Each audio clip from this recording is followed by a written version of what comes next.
அனைவருக்கும் வணக்கம். முருகரின் அறுபடை வீடுகளை பற்றி பார்க்கலாம். முதல் படை.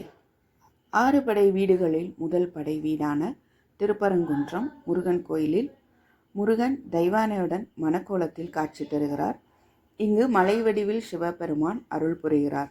அமர்ந்த கோலத்தில் முருகன் காட்சியளிப்பது சிறப்பாகும். அடுத்ததாக இரண்டாவது வீடு. இரண்டாம் படை வீடு முருகனின் இரண்டாம் படை வீடான திருச்செந்தூர் கடலோரத்தில் அமைந்துள்ளதால் திருச்சீர அலைவாய் என்றும் ஜெயந்திபுரம் என்றும் பெயருண்டு. இங்கு முருகப்பெருமான் சூரபத்மனை அழித்ததாக கந்தபுராணம் கூறுகிறது. மூன்றாம் படை. முருகனின் மூன்றாம் படை வீடான பழனி சித்தர்கள் வாழ்ந்த புண்ணிய பூமியாகும். பழனி முருகர் சிலைபோகர் சித்தரால் நவபாஷாணத்தால் உருவாக்கப்பட்டது. இங்கு அபிஷேகம் செய்யப்பட்ட பஞ்சாமிர்தம் பால் தீர்த்தம் சாப்பிட்டால் சகல நோய்களும் தீரும். நான்காவது வீடு.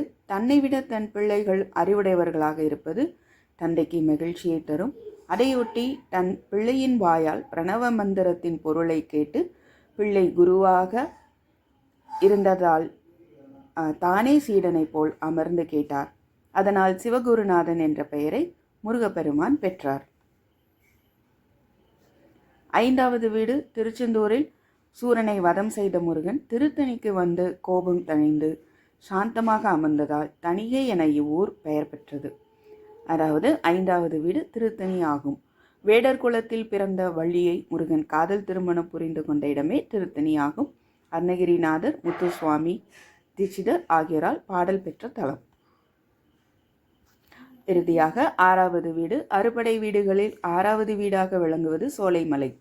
ஔவை பாட்டியிடம் சுட்ட பழம் வேண்டுமா சுடாத பழம் வேண்டுமா என்று கேட்ட முருகன் உலக வாழ்க்கைக்கு கல்வி அறிவு மட்டுமே போதாது, இறையருள் என்னும் மெய்யறிவும் வேண்டும் என்பதை உணர்த்த திருவிளையாடல் புரிந்த இடம் சோலைமலை. அறுபடை வீடுகளை பற்றி சுருக்கமாக பார்த்தோம். நன்றி, வணக்கம்.